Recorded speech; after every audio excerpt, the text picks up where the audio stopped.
20년간 시어머니의 노예로 살던 며느리가 명절 제사상을 제 손으로 박살내버립니다. 한 여자의 처절한 분노가 한 집안을 어떻게 뒤집어 엎는지 보여주는 통쾌한 이야기입니다. 차가 막혔다.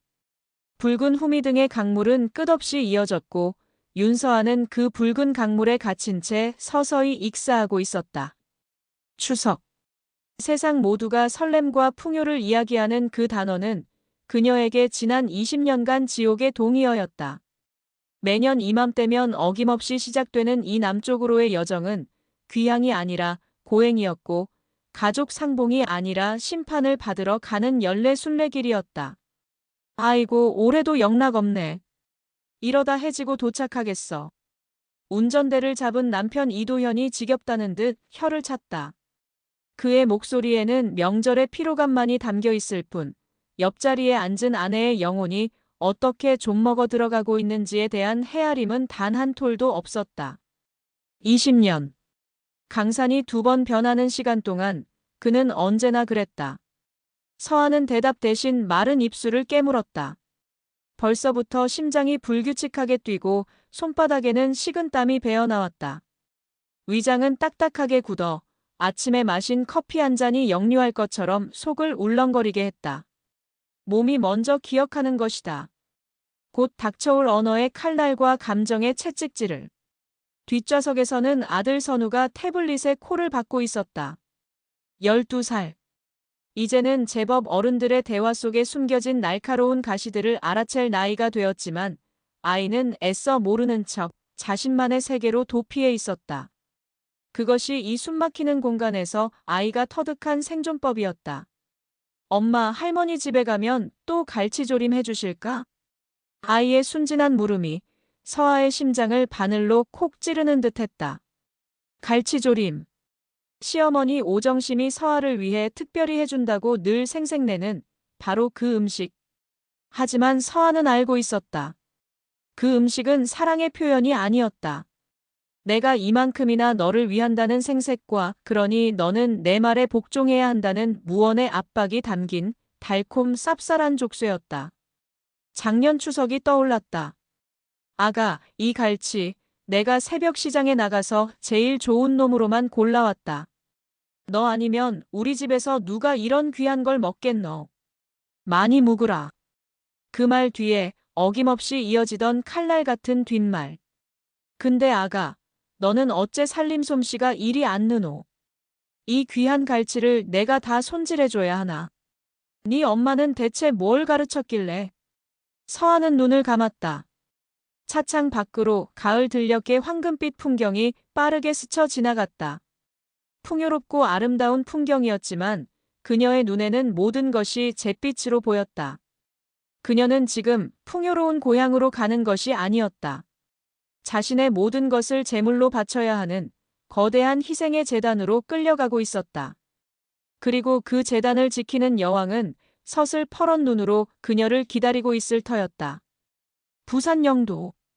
바다를 끼고 있는 낡은 주택가에 자리한 시댁은 세월의 흔적을 고스란히 이고 선 늙은 섬과도 같았다. 대문이 열리고 가장 먼저 그들을 맞이한 것은 짠내 섞인 바닷바람이 아니라 시어머니 오정심의 날카로운 목소리였다. 이제 오나. 길이 막히긴 뭐가 막혀.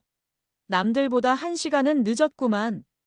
마치 초소에서 보초를 서다 침입자를 발견한 경계병처럼 그녀는 마당에 서서 그들을 기다리고 있었다. 그녀의 얼굴에는 반가움 대신 너희는 또 지각이다라는 식의 책망이 가득했다. 엄마, 차가 얼마나 막혔는데. 도현이 피곤한 목소리로 변명했지만 정심의 귀에는 들리지 않았다. 그녀의 시선은 오직 짐을 내리는 며느리 서아에게로 향해 있었다. 마치 매의 눈으로 먹잇감을 살피듯 그녀의 머리부터 발끝까지를 샅샅이 훑었다. 꼴은 와 저러노. 머리는 까치집을 해가지고. 시댁 온다고 신경 좀 쓰라 안 했나. 서아는 잠자코 고개를 숙였다. 이것은 시작에 불과했다. 앞으로 사흘 동안 그녀는 수백, 수천 번의 평가와 지적을 견뎌내야만 했다. 집 안으로 들어서자 비릿하고도 달콤한 갈치조림 냄새가 코를 찔렀다. 정심은 기다렸다는 듯이 부엌에서 커다란 냄비를 들고 나왔다. 어서 손 씻고 앉아라. 우리 아가 좋아하는 갈치조림 해놨다. 니 온다고 내가 어제부터 꼬박 잠도 안 자고 준비했다 아이가. 그 말은 사실이 아니었다. 서아는 알고 있었다. 정심은 늘 자신이 한 일을 2배, 3배로 부풀려 상대를 부채감에 짓눌리게 만드는데 능했다. 식탁에 앉자 아니나 다를까 2번째 공격이 시작되었다. 근데 아가, 너는 와 이리 살이 빠졌노. 도현이가 안 먹이나? 남편 출세시키려면 마누라가 집에서 밥이라도 잘 해먹여야지. 짜. 밥상머리만 봐도 그 집구석이 어떻게 돌아가는지 다 보이는 법이다. 서아는 밥을 뜨는 척하며 입술을 깨물었다. 바로 그때 선우가 차에서 가져온 과일 상자를 할머니 앞에 내밀었다. 할머니, 이거 엄마가 샀어요. 샤인머스켓이에요. 정심의 시선이 탐스러운 샤인머스켓이 담긴 상자로 향했다. 그녀의 미간에 깊은 주름이 패였다. 이게 먹고 포도를 와 이리 비싼 걸 사왔노. 니네 돈 많나? 이 돈이면 시장 가서 캠벨 포도를 몇 상자는 사겠다. 쯧쯧. 살림하는 여자가 이리 돈 개념이 없어서야. 이러니 우리 도현이 등골이 휘지. 서아의 심장이 차갑게 식었다. 비싼 것을 사가면 사치한다고 타박하고 싼 것을 사가면 정성이 없다고 타박할 것이었다. 정답은 없었다. 그녀가 하는 모든 것은 정심의 세상에서는 오답이었다. 도현은 그저 어색하게 웃으며 갈치조림만 입에 넣을 뿐이었다. 엄마, 갈치 맛있다. 역시 엄마 솜씨는 최고야. 그는 지금 아내의 영혼이 갈기갈기 찢겨나가고 있는 것을 애써 외면하며 갈치 가시를 발라내고 있었다. 그날 밤 서아는 손님방으로 내몰린 짐들을 정리하고 있었다. 캐리어를 여는 순간 그녀의 손끝에 낯선 물건이 닿았다. 낡고 손때 묻은 스케치북. 급하게 짐을 싸다 책장 구석에 있던 것이 딸려 들어온 모양이었다. 그녀는 홀린 듯 스케치북을 펼쳤다. 첫 장을 넘기는 순간 훅 하고 끼쳐오는 잊고 있던 시간의 냄새. 그것은 그녀가 결혼 전 미대 졸업반 시절에 쓰던 스케치북이었다. 흑연 냄새와 물감 냄새, 그리고 23 윤서아의 뜨거웠던 꿈의 냄새가 뒤섞여 있었다. 페이지마다 생명력 넘치는 인물들의 크로키가 가득했다. 시장 상인들의 주름진 얼굴, 공원에서 뛰노는 아이들의 역동적인 몸짓, 카페 창가에 앉은 연인의 쓸쓸한 뒷모습. 그녀의 연필은 살아 움직이는 것처럼 세상의 모든 순간들을 포착해내고 있었다. 그녀는 촉망받는 작가였다. 졸업 전시회에서는 평단의 극찬을 받았고 몇몇 갤러리에서는 전시 제의까지 들어왔었다. 그녀의 미래는 눈부신 캠퍼스처럼 펼쳐져 있었다. 그녀는 도현을 그때 만났다. 자상하고 유머러스했으며 무엇보다 그녀의 그림을 사랑해 주었다. 그는 그녀의 가장 열렬한 팬이었고 든든한 지지자였다. 결혼해서도 당신 그림 계속 그려야 해. 내가 세상에서 제일 좋은 화실 만들어줄게. 그의 달콤한 약속을 그녀는 굳게 믿었다. 하지만 결혼은 현실이었다. 시어머니 정심은 며느리가 캠퍼스 앞에 앉아있는 꼴을 보지 못했다. 그림 그릴 시간에 남편 아침밥이나 한 번 더 챙겨라. 물감 살 돈 있으면 우리 도현이 속옷이나 한 장 더 사 입혀라. 여자가 시집을 왔으면 내조에 힘써야지. 어디 아직도 학생처럼 철없이 구노. 그녀의 꿈은 그렇게 하루에 한 뼘씩 잘려나가고 있었다. 도현은 처음에는 그녀를 위로했지만 어머니와 아내 사이에서 갈등이 깊어지자 점차 침묵하기 시작했다. 그의 침묵은 정심에게는 암묵적인 동의였고 서아에게는 비수와도 같은 배신이었다. 마지막 장을 넘겼다. 그곳에는 채 완성되지 않은 자화상이 남아 있었다. 빛을 향해 손을 뻗고 있는 희망에 가득 찬 젊은 여자의 얼굴. 서아는 스케치북을 덮었다. 그리고 화장대 거울에 비친 자신의 얼굴을 보았다. 거울 속에는 낯선 여자가 서 있었다. 눈가에 잔주름, 입가에 깊은 팔자주름, 그리고 빛을 잃어버린 공허한 눈동자. 웃는 법을 잊어버린, 감정을 잃어버린, 꿈을 잃어버린 여자. 그녀는 누구인가? 나는 어디로 사라져버린 것인가? 스케치북은 그녀에게 잊고 있던 과거의 유령을 불러냈고 그 유령은 그녀에게 잔인한 질문을 던지고 있었다. 밤이 깊어지고 거실에서 텔레비전을 보던 정심이 잠자리에 들자 도현이 조심스럽게 방으로 들어왔다. 그는 아내의 굳은 표정을 보고 어색하게 말을 걸었다. 서아야, 아직 안 잤어? 피곤할 텐데. 서아는 대답 대신 스케치북을 들어 보였다. 이거 기억나? 도현의 얼굴에 잠시 당혹감이 스쳤다. 그는 곧 애써 태연한 미소를 지으며 말했다. 그럼 기억나지. 당신 그림 내가 얼마나 좋아했는데. 당신 그때 정말 최고였잖아. 그림 그리는 거 허락해준다고 했었잖아. 세상에서 제일 좋은 화실 만들어준다고 했었잖아. 서아의 목소리는 물기 하나 없이 메말라 있었다. 아, 그게 도현은 시선을 피했다. 상황이 그렇게 안 됐잖아. 선우도 태어나고 어머니도 편찮으시고 당신도 알잖아. 상황? 서아의 입가에서 차가운 비웃음이 흘러나왔다. 상황이 아니라 당신이 포기한 거잖아. 당신이 당신 어머니와 나 사이에서 언제나 도망쳤던 거잖아. 서아야, 왜 그렇게 날카롭게 말해?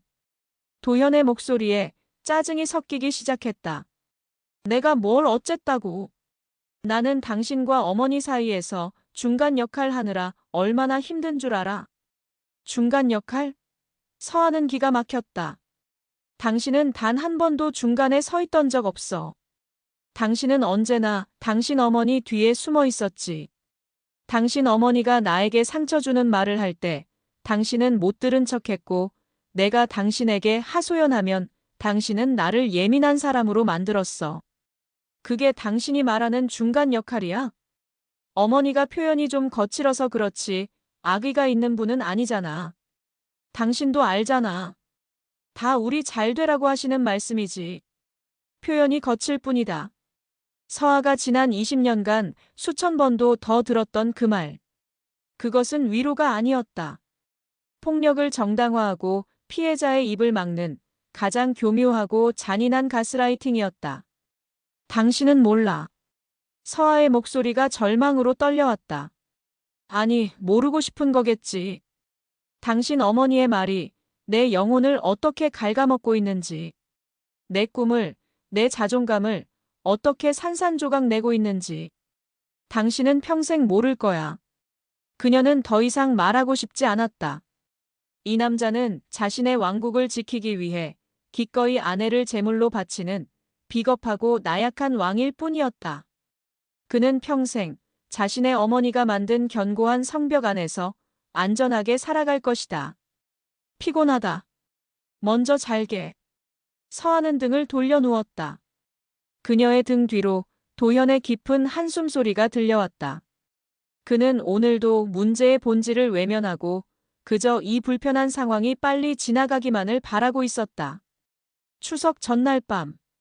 온 가족이 거실에 모여 앉아 억지 웃음을 지으며 텔레비전을 보고 있었다. 하지만 평화로운 풍경과는 달리 거실의 공기는 살얼음판처럼 위태롭고 팽팽했다.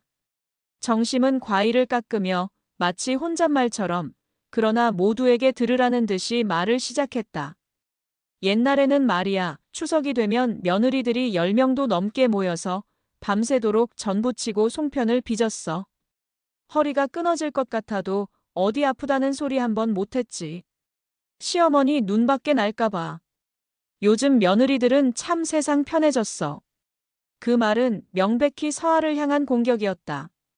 엄마, 옛날 얘기 좀 그만해. 시대가 어느 땐데. 도현이 마지못해 제지했지만 정심은 멈추지 않았다. 시대는 무슨. 벼슬이다다 벼슬. 며느리가 아주 상전이야. 내가 저번에 아는 사람한테 들었는데 요즘 며느리들은 명절에 시댁 오기 싫어서 일부러 해외여행 간다더라. 세상 말세야. 서아는 입술을 굳게 다문 채 텔레비전 화면만 뚫어져라 쳐다보았다. 그녀의 속에서 무언가 차갑고 단단한 것이 아주 천천히 그러나 분명하게 굳어지고 있었다. 선우는 이 숨막히는 분위기를 견디지 못하고 슬그머니 자리에서 일어나 방으로 들어가 버렸다. 아이의 뒷모습을 보며 서아는 가슴이 미어지는 것을 느꼈다. 이 아이는 이 지긋지긋한 감정의 전쟁 속에서 대체 무엇을 배우며 자라게 될까? 그날 밤 서아는 잠을 이루지 못했다. 옆에서는 도연의 평온한 숨소리가 들려왔지만 그녀의 정신은 그 어느 때보다도 또렷했다. 그녀는 더 이상 슬프지 않았다. 더 이상 억울하지도 분하지도 않았다. 그녀의 마음속을 채운 것은 모든 것이 끝났다는 차가운 체념이었다. 20년간 이어져 온 희망 고문. 언젠가는 나아지겠지.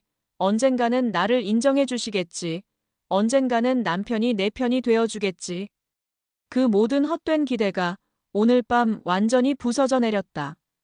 그녀는 어둠 속에서 천천히 눈을 떴다. 내일 아침 그녀는 언제나처럼 새벽에 일어나 제사 음식을 준비할 것이다. 하지만 내일의 그녀는 어제의 그녀가 아닐 것이다. 그녀의 마음속에서 무언가 돌이킬 수 없는 변화가 이미 시작되고 있었다. 폭풍은 가장 고요한 순간에 가장 깊은 곳에서부터 이미 시작되고 있었다.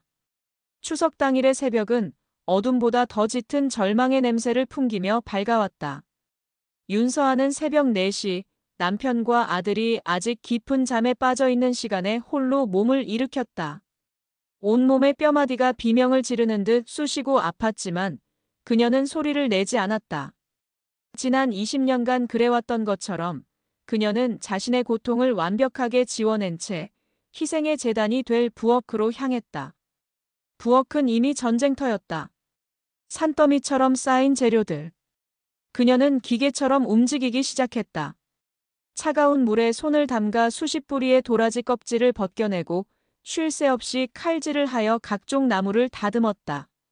그녀의 손목은 이미 저릿한 통증을 호소하고 있었지만 쉴 틈은 없었다. 쨍그랑! 접시를 닦다 그만 손이 미끄러져 작은 종지 하나를 깨뜨리고 말았다. 그 소리에 귀신처럼 시어머니 오정심이 부엌 문 앞에 서 있었다. 새벽부터 와 이리 시끄럽노. 집안 복다 달아나게. 죄송해요 어머니. 손이 미끄러워서. 핑계는. 정심은 혀를 차며 서아가 다듬어 놓은 나물 더미를 훑어보았다. 고사리 나물은 와 이리 짜게 볶았노. 이러니 네가 한 음식은 먹고 나면 물만 켜는 기다. 시금치는 너무 데쳐서 흐물흐물하고. 짜. 20년을 했는데도 어째 일이 느는 게 없노. 서아는 아무 대답도 하지 않았다. 그녀의 영혼은 이미 단단한 갑옷을 입고 있었다. 저런 말들은 이제 그녀의 마음에 상처조차 내지 못했다. 그저 귓가를 스쳐 지나가는 무의미한 소음일 뿐이었다. 진짜 지옥은 동그랑땡과 꼬치전을 부치기 시작하면서부터였다. 부엌은 기름 냄새와 뜨거운 열기로 가득 찼고 정심의 잔소리는 그 열기 속에서 더욱 기승을 부렸다. 계란물은 와 저리 많이 입히노. 느끼하게. 뒤집어라. 탄다, 타. 기름 좀 그만 둘러라. 저게 전이가 튀김이가.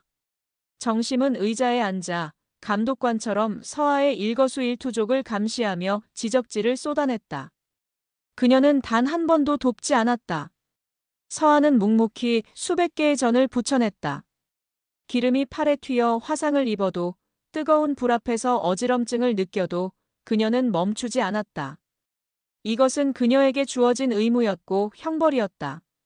그녀의 머릿속은 텅 비어갔다. 그녀는 생각하는 것을 멈췄다. 그저 기계처럼 손을 움직일 뿐이었다. 수백 번, 수천 번 반복해온 영혼 없는 노동. 그녀의 자아는 뜨거운 기름 연기 속으로 희미하게 흩어져 사라지고 있었다. 몇 시간에 걸친 사투 끝에 제사상에 올릴 음식들이 거의 완성되어 갔다. 서아가 마지막으로 정성껏 빚은 오색 송편을 찜기에서 꺼내 예쁜 접시에 담고 있을 때였다. 잠시 쉬러 나갔던 정심이 다시 부엌으로 들어왔다. 그녀는 잘 차려진 음식들을 보며 만족스러운 듯 콧방귀를 뀌었다.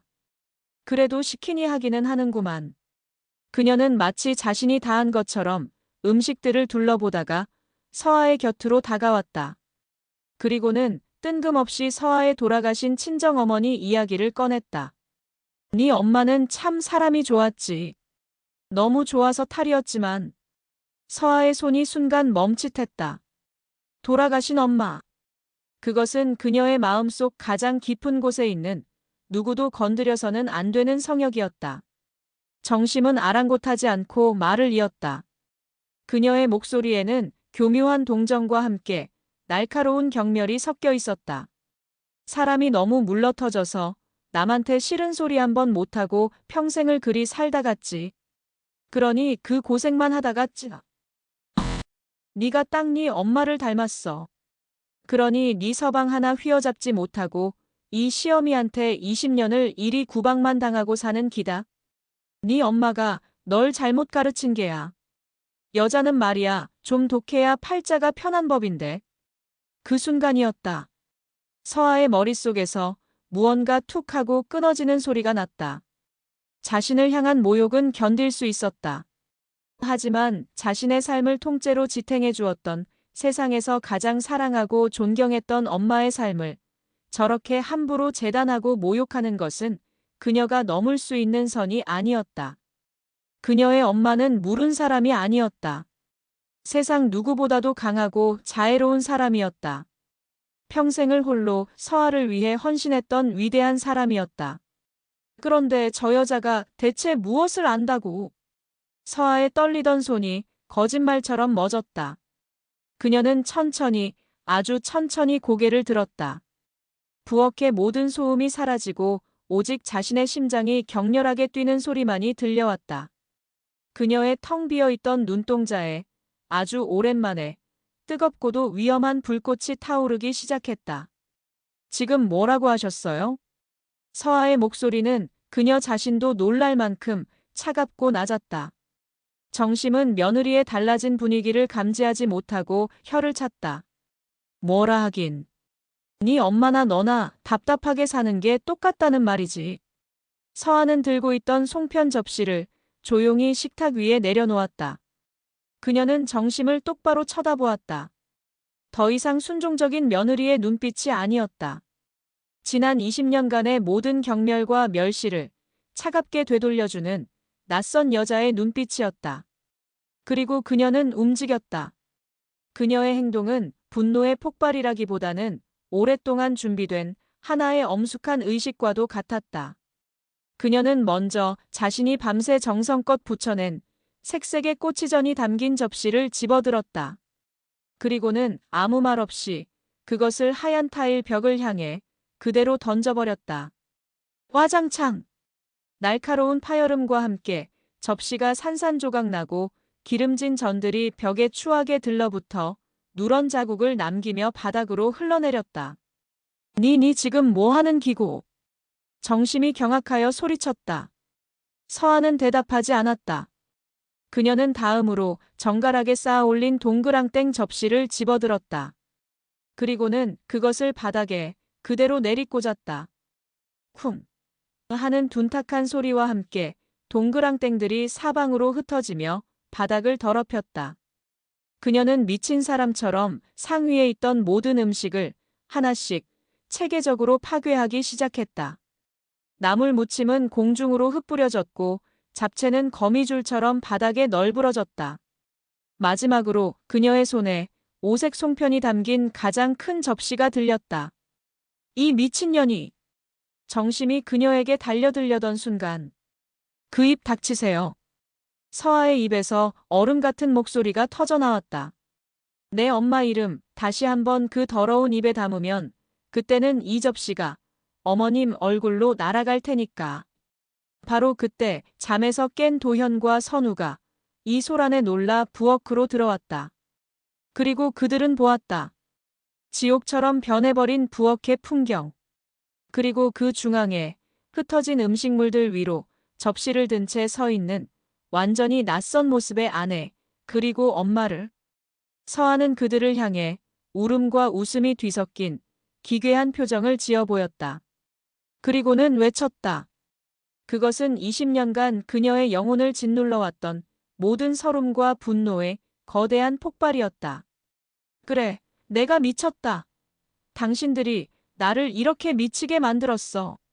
당신들의 그 잘난 아들, 그 잘난 집안을 위해 내 인생을, 내 꿈을, 내 영혼을 전부 제물로 바쳤는데 왜 나의 엄마까지 모욕하는 건데? 내가 당신들의 노예야? 내가 감정 없는 인형이냐고. 그녀는 손에 들고 있던 송편 접시를 자신의 발밑으로 있는 힘껏 내리쳤다. 와장창. 아름답던 오색 송편들이 지시겨진 채 그녀의 눈물과 함께 바닥을 굴렀다.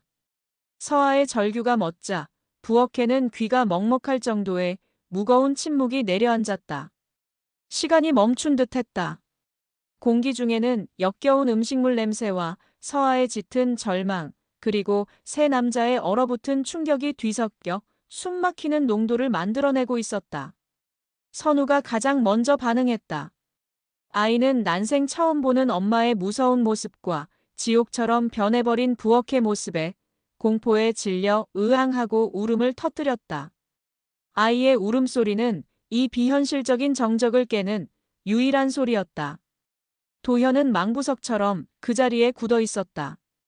그의 머릿속은 하얗게 비어 아무런 생각도 할 수 없었다.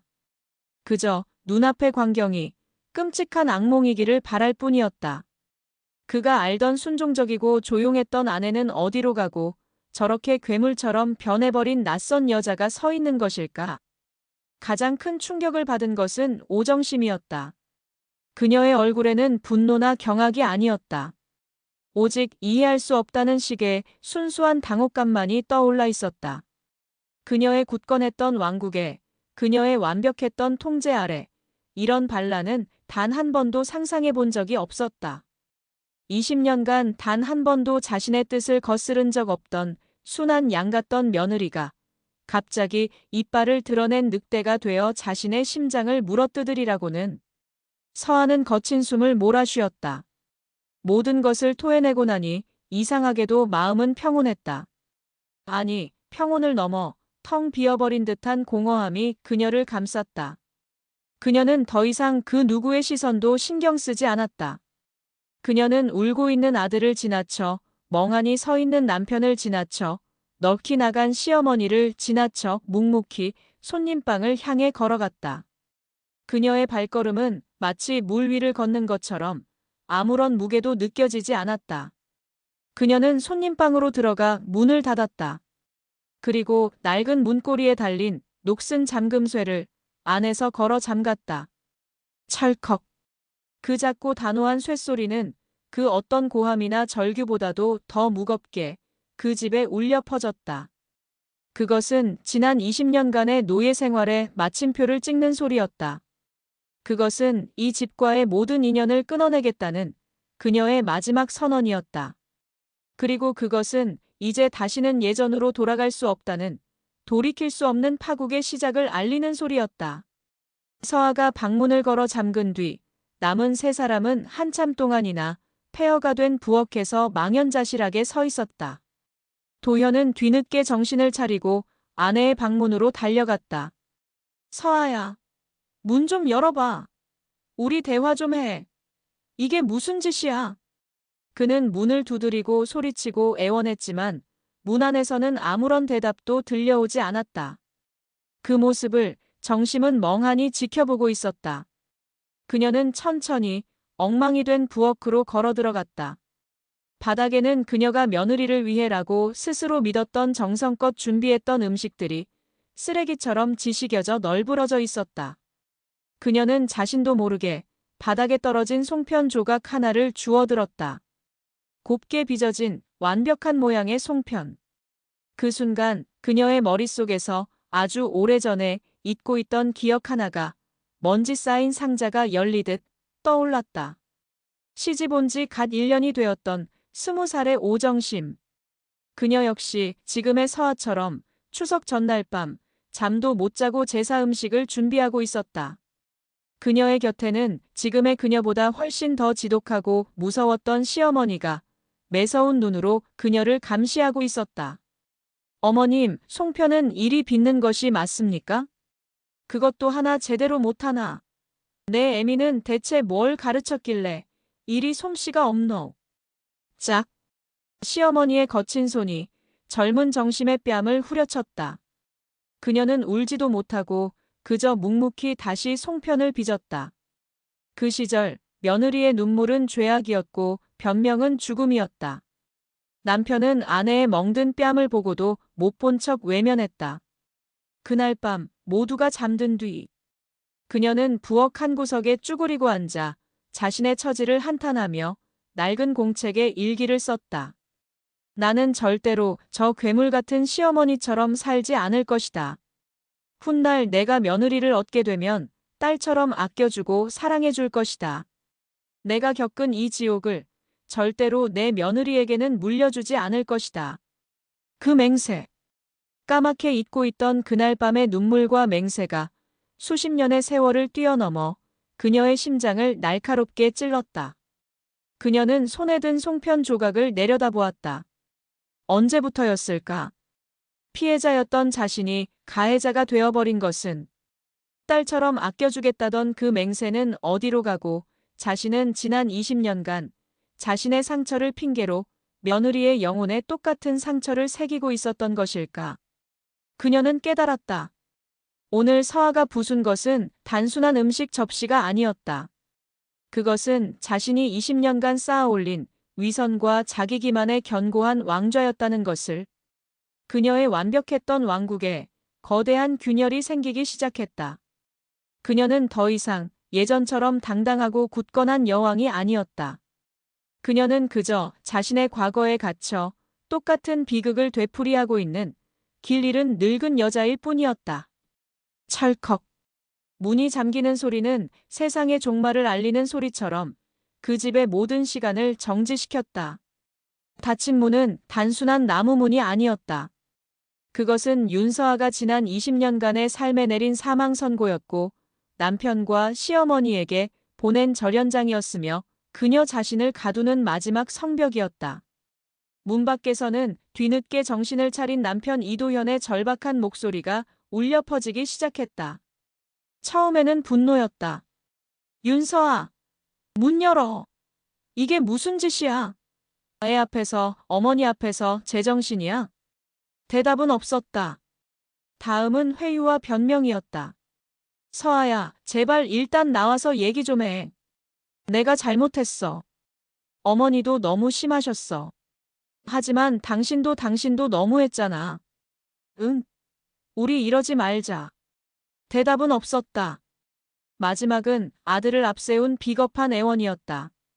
선우가 울고 있잖아. 엄마만 찾잖아. 당신 엄마잖아. 애 생각해서라도 제발 문 좀 열어봐. 문 안에 있는 서아는 그 모든 소리를 듣고 있었다.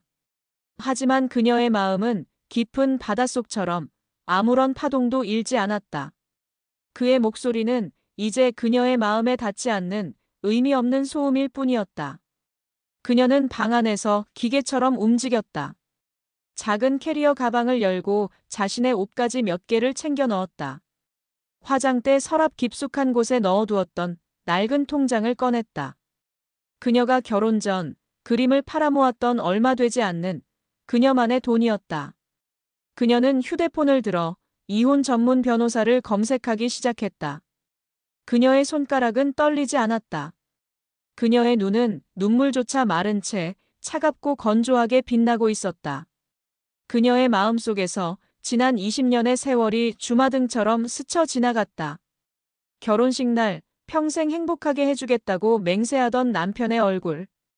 아들 선우를 낳았던 날 세상 최고의 엄마가 되어주겠다고 다짐했던 자신의 모습. 그리고 그 모든 희망과 꿈을 하루에 한 조각씩 갉아먹었던 시어머니의 날카로운 목소리. 그 모든 순간들이 이제는 먼 나라의 이야기처럼 아득하게만 느껴졌다. 그때였다. 방문 아래 작은 틈으로 꼬깃꼬깃 접힌 종이 한 장이 스윽 하고 밀려 들어왔다. 서아는 잠시 망설이다 허리를 숙여 그 종이를 집어들었다. 삐뚤빼뚤한 크레용으로 그린 엄마와 아들의 얼굴. 그리고 그 아래 아이의 서툰 글씨로 쓰인 한 문장. 엄마 사랑해요. 나가지 마세요. 그 순간 서아의 단단했던 갑옷에 아주 작은 균열이 생겼다. 그녀는 그림을 가슴에 품고 소리 없이 무너져 내렸다. 그녀의 눈에서 뜨거운 눈물이 다시 쏟아져 내리기 시작했다. 그녀는 이 지옥에서 벗어나고 싶었지만 자신의 유일한 천국인 아들을 참아 버릴 수가 없었다. 아내의 방문 앞에서 모든 것이 거부당한 이도현은 처참한 무력감에 휩싸였다. 그는 평생 문제의 본질을 외면하고 갈등을 회피하며 살아왔다. 좋은 게 좋은 거다. 시간이 지나면 해결되겠지. 그것이 그의 무책임한 낙관주의였고 비겁한 자기기만이었다. 하지만 이제 그 시간은 끝났다. 그는 폐허가 된 부엌으로 돌아왔다. 아직도 음식물 쓰레기와 깨진 그릇 조각들로 가득한 그곳에 그의 어머니 오정심이 망부석처럼 우두커니 서 있었다.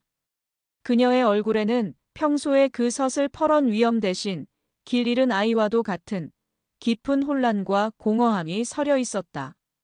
어머니. 도현이 처음으로 차가운 목소리로 어머니를 불렀다. 정심은 아들의 낯선 목소리에 움찔하며 고개를 들었다. 전현이 저 미친년이 내가 저걸 어떻게 키웠는데. 그녀는 여전히 서아를 탓하고 있었다. 바로 그 순간 도현의 내면에서 지난 20년간 잠자고 있던 무언가가 마침내 깨어났다. 그만하세요. 뭐? 이제 제발 그만하시라고요. 도현의 목소리는 조용했지만 그 안에는 거대한 분노가 담겨 있었다. 오늘 서아가 왜 저렇게 변했는지 정말 모르시겠어요? 아니요. 어머니는 아세요. 저보다 더 잘 아실 겁니다. 어머니가 지난 20년간 서아에게 무슨 짓을 해왔는지. 내가 뭘 어쨌다고. 정심이 발악하듯 소리쳤다. 나는 며느리 위한다고. 위한다고요? 도현의 입가에서 헛웃음이 터져나왔다. 서아가 아이를 낳고 몸조리할 때 계집애 하나 낳아놓고 유세 떤다고 말씀하신 게 위하는 겁니까? 서아 아버님이 돌아가셨을 때 장례식장에서 사돈어른 일찍 가시니 우리 며느리 친정 갈 일 없어 편하겠다고 말씀하신 게 위하는 거였냐고요. 그는 지난 세월 자신이 애써 외면했던 어머니의 잔인한 말들을 하나씩 끄집어내기 시작했다. 저는 다 들었습니다. 다 보고 있었습니다. 하지만 저는 비겁했습니다. 어머니를 잃고 싶지 않다는 이기심에 제 아내가 죽어가고 있는 것을 외면했습니다. 저는 남편도 아들도 아니었습니다. 그냥 이기적인 겁쟁이였을 뿐입니다. 그는 무너져 내렸다. 그는 깨달았다. 자신의 침묵과 방관이 어머니의 폭력을 암묵적으로 동의하고 아내의 상처를 더욱 깊게 만들었다는 것을. 그는 가해자이자 공범이었다. 그는 거실 바닥에 주저앉아 자신의 머리를 쥐어뜯었다. 그는 이제 모든 것을 잃게 될 것이다. 아내, 아들, 그리고 가족. 자신이 그토록 지키고 싶었던, 그러나 단 한 번도 제대로 지켜본 적 없었던 그 모든 것들. 얼마나 시간이 흘렀을까. 서아의 방문이 소리 없이 열렸다. 그녀의 얼굴은 눈물로 엉망이었지만 그 표정은 이상하리만치 평온했다. 그녀의 손에는 작은 가방 하나가 들려 있었다. 그녀는 남편을 지나쳐 넋이 나간 채 앉아있는 시어머니 오정심의 앞에 섰다. 어머니. 정심은 고개를 들지 못했다. 제가 어머님께 아주 오래된 이야기를 하나 들려드릴게요. 서아의 목소리는 잿더미 속에서 피어나는 불씨처럼 작지만 단단했다. 제가 시집 온 지 얼마 안 됐을 때였어요. 대청소를 하다가 장롱 깊숙한 곳에서 낡은 일기장 하나를 발견했어요. 아마 어머님께서 젊으셨을 적에 쓰셨던 것 같았어요. 정심의 어깨가 크게 움찔거렸다. 저는 그걸 보면 안 되는 거였는데 너무 궁금해서 딱 한 페이지만 읽었어요. 거기에 이렇게 쓰여 있더군요. 서아는 눈을 감았다. 그날 보았던 문장들이 마치 어제 일처럼 그녀의 눈앞에 선명하게 떠올랐다. 그녀는 그 문장들을 토씨 하나 틀리지 않고 으쪼리기 시작했다. 나는 절대로 저 괴물 같은 시어머니처럼 살지 않을 것이다. 훗날 내가 며느리를 얻게 되면 딸처럼 아껴주고 사랑해줄 것이다. 내가 겪은 이 지옥을 절대로 내 며느리에게는 물려주지 않을 것이다. 나는 그렇게 맹세한다. 그 문장이 서아의 입에서 흘러나오는 순간 정심에 굳건했던 마지막 방어벽이 와르르 무너져 내렸다. 자신이 쓴 글, 자신의 눈물로 쓴 맹세, 까맣게 잊고 있던 그러나 자신의 영혼에 새겨져 있던 그 약속. 그것을 자신이 가장 잔인하게 짓밟아왔던 며느리의 입을 통해 듣게 될 줄이야. 그것은 그 어떤 비난이나 욕설보다도 더 잔인하고 아픈 심판이었다. 아! 정심의 입에서 의미를 알 수 없는 짐승의 신음과도 같은 소리가 터져나왔다. 그녀는 자신의 귀를 막고 아이처럼 울부짖기 시작했다. 그만해라, 제발 그만해. 그녀의 굳건했던 왕좌가 완전히 박살나는 순간이었다. 그녀는 더 이상 위험 있는 여왕이 아니었다. 그녀는 그저 자신의 끔찍한 과거와 더 끔찍한 현재 사이에 갇혀버린 길 잃은 늙은 여자일 뿐이었다. 그녀의 울음 속에서 본물 터지듯 억눌려왔던 고백이 쏟아져 나오기 시작했다. 그래, 나도 너처럼 살고 싶었다. 그녀는 서아를 보며 울부짖었다. 나는 평생을 짐승처럼 맞고 살았다. 밥이 질다고 맞고 국이 짜다고 맞고 남편이란 작자는 제 애미가 나를 때려 죽이려 해도 모른 척하고 담배만 피워댔지. 그녀의 목소리에는 수십 년 묵은 한이 서려 있었다. 나는 내가 부러웠다. 너를 지켜주는 친정 부모가 부러웠고 내 말이라면 껌뻑 죽는 내 서방이 부러웠고 그림 나부랭이를 그리면서도 행복해하는 내가 미치도록 부러웠다. 그것은 질투였다. 자신이 평생 갖지 못했던 모든 것을 너무나도 쉽게 누리는 것처럼 보이는 며느리에 대한 늙고 병든 여자의 추악한 질투. 그래서 그랬다. 나도 모르게 내 시어미가 나에게 했던 것처럼 너를 들볶고 내게 상처를 주면서 그래야만 내 속이 시원해지는 것 같았다. 내가 괴물이었다. 그녀는 바닥에 주저앉아 어린아이처럼 통곡했다.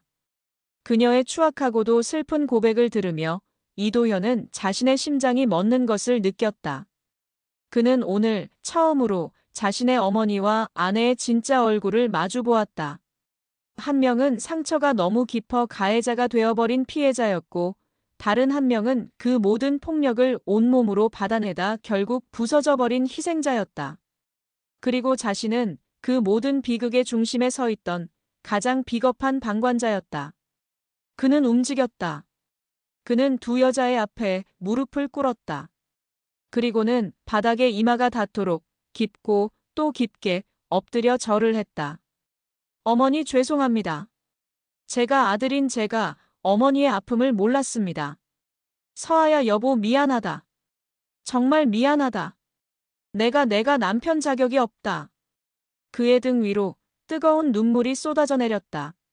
한 남자의 뒤늦은 그러나 진심 어린 참회였다.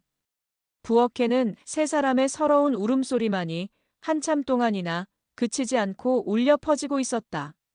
서아의 절규가 멎자 부엌에는 귀가 먹먹할 정도의 무거운 침묵이 내려앉았다. 시간이 멈춘 듯했다.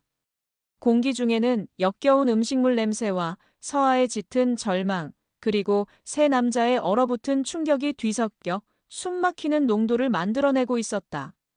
선우가 가장 먼저 반응했다. 아이는 난생 처음 보는 엄마의 무서운 모습과 지옥처럼 변해버린 부엌의 모습에 공포에 질려 으앙하고 울음을 터뜨렸다. 아이의 울음소리는 이 비현실적인 정적을 깨는 유일한 소리였다. 도현은 망부석처럼 그 자리에 굳어 있었다. 그의 머릿속은 하얗게 비어 아무런 생각도 할 수 없었다. 그저 눈앞의 광경이 끔찍한 악몽이기를 바랄 뿐이었다. 그가 알던 순종적이고 조용했던 아내는 어디로 가고 저렇게 괴물처럼 변해버린 낯선 여자가 서 있는 것일까? 가장 큰 충격을 받은 것은 오정심이었다. 그녀의 얼굴에는 분노나 경악이 아니었다. 오직 이해할 수 없다는 식의 순수한 당혹감만이 떠올라 있었다. 그녀의 굳건했던 왕국에, 그녀의 완벽했던 통제 아래, 이런 반란은 단 한 번도 상상해 본 적이 없었다. 20년간 단 한 번도 자신의 뜻을 거스른 적 없던 순한 양 같던 며느리가 갑자기 이빨을 드러낸 늑대가 되어 자신의 심장을 물어뜯으리라고는. 서한은 거친 숨을 몰아쉬었다. 모든 것을 토해내고 나니 이상하게도 마음은 평온했다. 아니, 평온을 넘어 텅 비어버린 듯한 공허함이 그녀를 감쌌다. 그녀는 더 이상 그 누구의 시선도 신경 쓰지 않았다. 그녀는 울고 있는 아들을 지나쳐, 멍하니 서 있는 남편을 지나쳐, 넋이 나간 시어머니를 지나쳐 묵묵히 손님방을 향해 걸어갔다. 그녀의 발걸음은 마치 물 위를 걷는 것처럼 아무런 무게도 느껴지지 않았다. 그녀는 손님방으로 들어가 문을 닫았다. 그리고 낡은 문고리에 달린 녹슨 잠금쇠를 안에서 걸어 잠갔다. 찰컥. 그 작고 단호한 쇠소리는 그 어떤 고함이나 절규보다도 더 무겁게 그 집에 울려 퍼졌다. 그것은 지난 20년간의 노예 생활에 마침표를 찍는 소리였다. 그것은 이 집과의 모든 인연을 끊어내겠다는 그녀의 마지막 선언이었다. 그리고 그것은 이제 다시는 예전으로 돌아갈 수 없다는, 돌이킬 수 없는 파국의 시작을 알리는 소리였다. 다음 날 아침, 집안의 공기는 묘지의 그것처럼 차갑고 무거웠다. 서한은 밤새 뜬 눈으로 자신의 미래를 그리고 지웠다. 그녀의 결심은 변하지 않았다. 이혼. 이 지긋지긋한 굴레를 벗어나는 길은 그것뿐이었다. 그녀는 작은 캐리어에 자신의 얼마 되지 않는 짐을 챙겨 넣기 시작했다. 그 모습을 문 밖에서 도현이 망연자실하게 지켜보고 있었다. 그는 감히 아내를 말릴 용기가 없었다. 그는 그럴 자격이 없었다. 바로 그때 정심이 서아의 방문 앞에 섰다. 그녀의 얼굴은 하룻밤 사이에 10년은 늙어버린 듯 깊은 주름과 피로로 가득했다. 평생을 지배해온 그 서슬 펄런 위엄은 어디론가 사라지고 그저 작고 약한 늙은 여자의 모습만이 남아 있었다. 그녀의 손에는 먼지가 뽀얗게 쌓인 낡은 전문가용 화구 가방이 들려 있었다. 그녀는 아무 말 없이 그 가방을 서아에게 내밀었다. 이게 뭐예요? 서아가 차갑게 물었다. 다락방 정리하다가 나왔다. 정심의 목소리는 마른 나뭇잎처럼 힘없이 갈라져 나왔다. 내가 시집 올 때 들고 왔던 거 아이가. 서아는 가방을 열어보았다. 그 안에는 20년의 세월 동안 잠들어 있던 그녀의 꿈의 파편들이 들어있었다. 굳어버린 물감 튜브, 끝이 닳아버린 붓, 그리고 손때 묻은 낡은 스케치북들. 그녀의 분신과도 같았던 물건들. 시어머니의 등살에 못 이겨 스스로의 손으로 다락방 깊숙한 곳에 봉인해 두었던 그녀의 죽어버린 과거였다. 정심은 며느리에게 그것들을 돌려주고 있었다. 그것은 단순한 물건이 아니었다. 그녀가 며느리에게서 빼앗았던 꿈과 인생을 뒤늦게나마 돌려주는 한 여왕의 처절한 항복 선언이었다. 그 그림들 참 좋더라. 정심이 힘겹게 입을 열었다. 그 그림을 그리던 아가는 참 빛이 나더라. 나는 그 빛이 부러웠고 또 무서웠다. 그래서 내가 그 빛을 꺼버렸다. 그녀는 품에서 두툼한 돈 봉투를 꺼내 서아의 손에 쥐어주었다. 내 전 재산이다. 이걸로 화실이라도 하나 얻거라. 그리고 네 엄마 찾아가 뵐 면목은 없지만 이걸로 제사상이라도 잘 차려드리고. 그녀는 고개를 떨궜다. 미안하다. 내가 정말 미안하다. 20년 만에 처음 듣는 진심 어린 사과였다. 하지만 서아의 마음은 움직이지 않았다. 너무 늦었다. 이미 너무 많은 것이 부서져 버린 뒤였다. 서아가 짐 가방을 들고 현관문을 나서려던 순간 그녀의 앞을 남편 이도현이 막아섰다. 그의 얼굴은 눈물과 후회로 엉망이었다. 서아야 제발. 그는 아내의 팔을 붙잡고 애원했다. 비켜. 서아의 목소리는 단호했다. 알아. 내가 개자식이었어. 용서해달라는 말 안 할게. 할 자격도 없는 거 알아. 그는 무릎을 꿇었다. 아내와 아들과 그리고 자신의 어머니 앞에서. 하지만 제발 기회를 한 번만 줘. 내가 변할 수 있는 기회를. 그는 더 이상 변명하지 않았다. 그는 자신의 죄를 똑똑히 고백하기 시작했다. 나는 당신과 어머니 사이에서 평화를 지킨 게 아니었어. 나는 그저 내 안위를 위해 당신을 방패 삼아 숨어있던 겁쟁이였을 뿐이야. 당신이 피 흘리는 걸 보면서도 나는 내 상처가 아니라고 외면했어. 나는 남편 자격도 아빠 자격도 아들 자격도 없는 놈이야.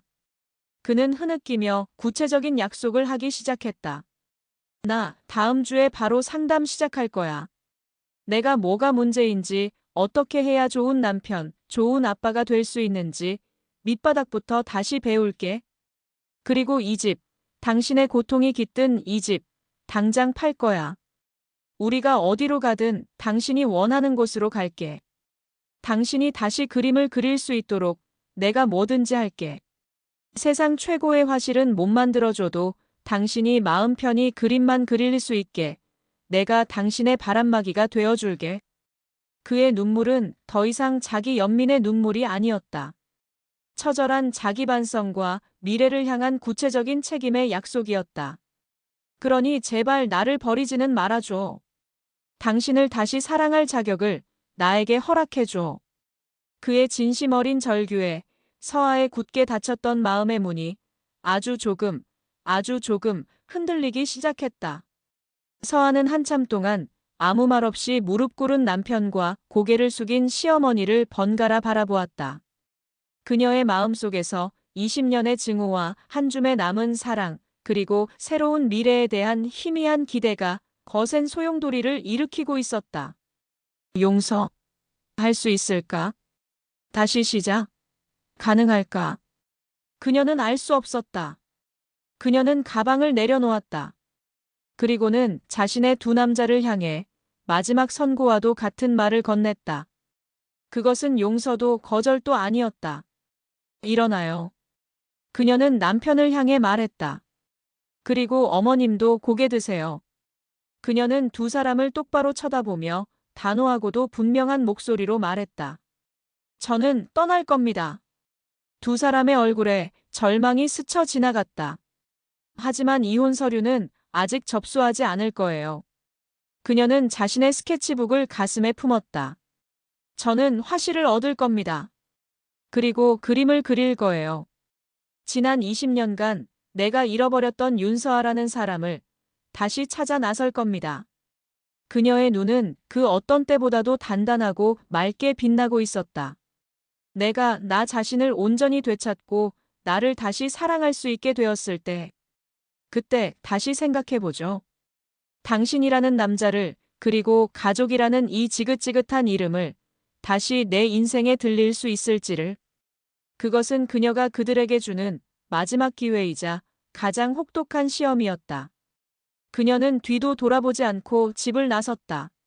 문 밖의 세상은 눈이 시리도록 밝은 가을 햇살로 가득했다. 그녀는 심호흡을 했다. 공기가 달았다. 20년 만에 처음으로 그녀는 자유로워진 것이다. 몇 달 뒤, 서울 연희동의 한적한 골목, 햇살이 잘 드는 작은 작업실. 서아는 거대한 하얀 캠퍼스 앞에 서 있었다. 그녀는 짧게 자른 머리에 편안한 작업복 차림이었다. 화장기 없는 얼굴이었지만 그녀의 표정은 시댁에서의 그 어떤 순간보다도 생기 있고 평화로워 보였다. 그녀의 옆에는 아들 선우가 작은 스케치북에 그림을 그리고 있었다. 아이는 주말마다 아빠 도현의 손을 잡고 이곳 작업실로 출근했다. 도현은 아내의 작업에 방해가 되지 않도록 조용히 책을 읽거나 두 사람을 위한 간식을 사왔다.